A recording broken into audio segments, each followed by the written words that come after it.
ಕಲಾರಂಗದವರು ಮಾಡಿರುವಂಥ 4 ದಿವಸಗಳ ಶಿಬಿರದಲ್ಲಿ ನಾವೇನು ಕಲಿತಿದ್ದೇವೆ, ಇನ್ನು ಮುಂದೆ ಇದನ್ನು ನೋಡಿ ನಾವೇನನ್ನು ಕಲಿತುಕೊಳ್ಳಬೇಕು ಎನ್ನುವುದನ್ನು ನಾವು ಆಲೋಚನೆ ಮಾಡಬೇಕು. ಯಾವುದೇ ಸ್ವಾರ್ಥ ಇಲ್ಲದೆ ತಮ್ಮ ಕಾರ್ಯಕಲಾಪಗಳನ್ನೆಲ್ಲ ಬದಿಗಿಟ್ಟು ಯುವ ಕಲಾವಿದರ ಬದುಕೆನ್ನುವುದು ಪ್ರಬುದ್ಧರಾಗಬೇಕು. ಮುಂದೊಂದು ದಿವಸ ಸಮಾಜಕ್ಕೆ ಹಿರಿಯ ಕಲಾವಿದರ ಸರಣಿಯಲ್ಲಿ ನಮ್ಮ ಹೆಸರು ಬರಬೇಕೆಂಬ ಒಂದೇ ಒಂದು ಕಾರಣಕ್ಕಾಗಿ ಕಲಾರಂಗದ ಸರ್ವ ಸದಸ್ಯರ ಹೋರಾಟ. ಇದರಿಂದ ಅವರಿಗೇನು ಲಾಭ ಕೇಳಿದರೆ ಲಾಭ ಏನೂ ಇಲ್ಲ, ಮುಂದೆ ನಮಗೆ ಇದರಿಂದ ಲಾಭ ಉಂಟು. ಹೋದ ವರ್ಷ ಈ ಶಿಬಿರಕ್ಕೆ ನಾನು ಬರಬೇಕಿತ್ತು, ನನ್ನ ಕಾಲಿ ನೋವಿನ ಸಮಸ್ಯೆಯಿಂದಾಗಿ ಬರಲಿಕ್ಕಾಗಲಿಲ್ಲ. ಕಲಾವಿದರಿಗೆ ನೊಂದ ಕಲಾವಿದರಿಗೆ ನೆರಳಾಗುತ್ತದೆ ಕಲಾರಂಗ ಎನ್ನುವುದಕ್ಕೆ ನಾನು ಒಬ್ಬ ಸಾಕ್ಷೀಭೂತನೇ ಹೌದು. ಮಳೆಗಾಲದಲ್ಲಿ ಕಾಲು ನೋವಾದಾಗ ಕೊಂಡದುಕೊಳ್ಳಿಯವರಿಗೆ ಫೋನ್ ಮಾಡಿದೆ. ನಾನು ಸುಮಾರು ಹಾಸ್ಪಿಟ್ಲಲ್ಲೆಲ್ಲ ಔಷಧಿ ಮಾಡಿದೆ, ಹಾಗೆ ಉದ್ಯಾವರ ಹೋಗಬೇಕು ಅಂತಿದ್ದೇನೆ, ಹೇಗೆ ಆಗ್ಬಹುದಾ ಕೇಳಿದರು. ಯಾಕಂದರೆ ನಾನು ಬೇರೆ ಕಡೆ 2 ಹಾಸ್ಪಿಟ್ಲಿಗೆ ಹೋದಾಗ ನನ್ನ ಕಾಲಿಗೆ ಆಪರೇಷನ್ ಮಾಡಬೇಕು ಅಂತ ಹೇಳಿದರು. ಅವ್ರು ಹೇಳಿದರು, ಯಾವ ಕಾರಣಕ್ಕೂ ಆಪರೇಷನ್ ಮಾಡಲಿಕ್ಕೆ ಹೋಗಬೇಡ, ನೀನು ಕಷ್ಟ ಆಗ್ತದೆ ಮುಂದೆ ಎನ್ನುವುದಾಗಿ.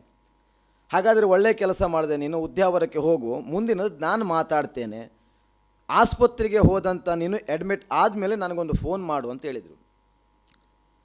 ನಾನು ಫೋನ್ ಮಾಡಿದವರಿಗೆ ಸಾಯಂಕಾಲ ಫೋನ್ ಮಾಡಿ ಹೀಗೆ ಆದೆ ನಾನು. ಆಯಿತು, ಹಾಗಾದರೆ ನಾಳೆ ಕಲಾರಂಗದವ್ರು ಬರ್ತಾರೆ ಇಷ್ಟೇ ಹೇಳಿದ್ದಾರೆ. ನನಗೆ ಬೇರೆ ಏನೂ ಗೊತ್ತಿಲ್ಲ, ನನಗೆ ಯಾಕೆ ಬರ್ತಾರೆ ಅನ್ನೋ ಕಲ್ಪನೆ ಇರಲಿಲ್ಲ.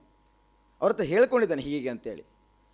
ಕಲಾರಂಗದಿಂದ ಯಾರೋ ಬೇರೆ ಯಾರೋ ಬರ್ಬೋದು ಅಂತ ನಾನು ಆಲೋಚನೆ ಮಾಡಿದೆ. ಆದರೆ ಬಂದವರು ಮುರಳಿ ಕಡೇಕಾರ್ ಅವರು ಅಧ್ಯಕ್ಷರು, ಕಡೆ ಮತ್ತೆ ಯಾರೋ ಒಬ್ಬರು ಬಂದರು. ಬಂದಾಗ ಮುರಳಿ ಕಡೇಕಾರ್ ನಾನು ಹೀಗೆ ನೋಡ್ರಿ ಏನಾಯಿತು ಕೇಳಿ ಹೀಗೆಲ್ಲ ಹೇಳಿದೆ. ಒಂದು 3-4 ನಿಮಿಷ ಮಾತೇ ಆಡಲಿಲ್ಲ, ಸುಮ್ಮನೆ ಕೂತ್ಕೊಂಡ್ರು ಅವರು. ಇಷ್ಟು ಸಣ್ಣ ವಯಸ್ಸಿನಲ್ಲಿ ಹೀಗಾಯಿತು ಅಂತಾರೆ, ಭಾಳ ಬೇಸರ ಆಗ್ತದೆ. ದೇವರ ಮೇಲೆ ಭಾರ ಹಾಕು, ಕಲಾರಂಗ ಉಂಟು, ಮತ್ತೆ ನೀವು ರಂಗಸ್ಥಳ ಏರ್ತೆ ಎನ್ನುವ ಒಂದು ಆಸೆಯನ್ನು ಕಟ್ಟಿಕೋ, ದೇವರಿದ್ದಾನಂತ ಇಷ್ಟೇ ಹೇಳಿ ಹೋಗಿದ್ದಾರೆ ಅವರು.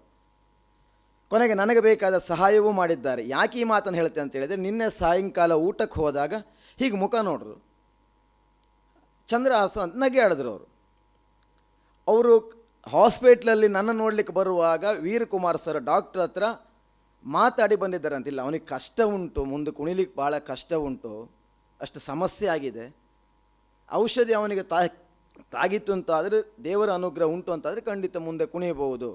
ಅದನ್ನು ನಿನ್ನೆ ರಾತ್ರಿ ಹೇಳಿದ್ದಾರೆ, ನನಗೆ ಹೇಳಿರಲಿಲ್ಲ. ಅಂದರೆ ಡಾಕ್ಟ್ರ್ ನನಗೆ ಹೇಳಿರಲಿಲ್ಲ, ಅವ್ರ ಹತ್ರ ಹೇಳಿದ್ದಾರಂತೆ. ಭಾಳ ಸಂತೋಷಪಟ್ಟರು. ಇನ್ನು ಜಾಗ್ರತೆ ಮಾಡ್ಕೊ ಅಂತ ಹೇಳಿದರು. ಯಾಕೆ ಈ ಮಾತನ್ನು ಹೇಳುತ್ತೆ ಅಂತ ಹೇಳಿದರೆ, ಸುಧೀರಣ್ಣ ಒಂದು ಮಾತು ಹೇಳಿದರು, ನಾವಿದರಿಂದ ಕಲಿತು 4 ಜನಕ್ಕೆ ಉಪಕಾರ ಆಗಬೇಕು, ಉಪಕಾರ ಆಗುವ ರೀತಿಯಲ್ಲಿ ಇರಬೇಕು ಎನ್ನುವುದಾಗಿ. ಯುವ ಕಲಾವಿದರಲ್ಲಿ ಕೈ ಜೋಡಿಸಿ ನಾನು ಬೇಡಿಕೊಳ್ಳೋದು ಒಂದೇ, ದಯಮಾಡಿ ನೀವೆಲ್ಲ ಹೆಚ್ಚಿನ ಸಂಖ್ಯೆಯಲ್ಲಿ ಇಂಥದ್ದೊಂದು ವಿಶೇಷವಾದಂಥ ಶಿಬಿರಕ್ಕೆ ನೀವೆಲ್ಲ ಪಾಲ್ಗೊಳ್ಳಬೇಕು. ಕಾರಣ ಏನು ಕೇಳಿದರೆ, ನಮ್ಮ ಬದುಕನ್ನು ರೂಪಿಸಿಕೊಳ್ಳುವುದಕ್ಕೆ ಕಲಾರಂಗ ಹಾಕಿಕೊಟ್ಟಂಥ ಒಂದು ಮಾರ್ಗ ಇದು. ಯಾಕೆ ಸುಮ್ಮನೆ ನಾವು ಹಾಳು ಮಾಡಿಕೊಳ್ಬೇಕು? ಇಲ್ಲಿ ಬಂದ ಮೇಲೆ ನಾವು ಹೆಚ್ಚು ಹೊತ್ತಿನ ಕಾಲ ಮೊಬೈಲಲ್ಲೇ ಕಾಲ ಕಳೀತಾ ಇದ್ದೇವೆ, ಸತ್ಯ ಒಪ್ಪಿಕೊಳ್ತೇವೆ. ಆದರೆ ಈಗ ಅನ್ನಿಸ್ತದೆ, ನಿಮ್ಮೆಲ್ಲ ಹಿರಿಯರ ಮುಂದೆ ಪ್ರಮಾಣ ಮಾಡಿ ಹೇಳ್ತೇನೆ ನಾನು, ಇನ್ನು ಮುಂದೆ ಮೊಬೈಲ್ ಎಷ್ಟಕ್ಕೆ ಬೇಕು ಅಷ್ಟನ್ನೇ ಬಳಸಿ ಉಳಿದ ಸಮಯ ರಂಗದ ತಯಾರಿಯನ್ನು ಹೇಗೆ ಮಾಡಬೇಕು ಎನ್ನುವುದನ್ನು ಇವತ್ತಿಂದ ನಾನು ಆರಂಭಗೊಳಿಸ್ತೆ ಅಂತ ಹೇಳಿದ್ವಿ. ಮತ್ತು ಪವನಣ್ಣ ಒಂದು ಮಾತು ಹೇಳಿದರು, ಡೈರಿ ಬರೀರಿ ಎನ್ನುವುದಾಗಿ. ನಿಜವಾಗಲೂ ಯಾಕೆ ಬರೀಬೇಕು ಅನ್ನೋದು ಸಂಪನ್ಮೂಲ ವ್ಯಕ್ತಿಗಳು 3-4 ಜನ ಬಂದಾಗಲೂ ಅದೇ ವಿಷಯ ಹೇಳಿದರು. ಪವನಣ್ಣ ಹೇಳಿದರು, ಅವರ ತಂದೆಯವರು ಪವನಣ್ಣ ಹುಟ್ಟಿದ ದಿನಾಂಕವನ್ನು ಅದರಲ್ಲಿ ಬರೆದಿದ್ದಾರೆ. ಜೊತೆಗೆ ಪವನಣ್ಣ ಹುಟ್ಟಿದ ದಿವಸ ಮನೆಯಲ್ಲಿ ಬೆಳಿಗ್ಗೆ ಯಾವ ತಿಂಡಿ ಮಾಡಿದ್ದಾರೆ ಅಂತೇಳಿ ಆ ಡೈರಿಯಲ್ಲಿ, ತಂದೆಯವರ ಡೈರಿಯಲ್ಲಿ ಇತ್ತಂತೆ. ಹಾಗಾದರೆ ಹಿರಿಯವರು ಸುಮ್ಮನೆ ಅದನ್ನೆಲ್ಲ ಬರೆಯುತ್ತಾ ಇಲ್ಲ, ನಾವು ಒಂದು ಬರೆದರೆ ನಮ್ಮ ಬದುಕಿಗೆ ಒಂದು ಆದರ್ಶವಾಗ್ತದೆ ಎನ್ನುವುದರಿಂದ ಸ್ಪಷ್ಟವಾಗ್ತದೆ.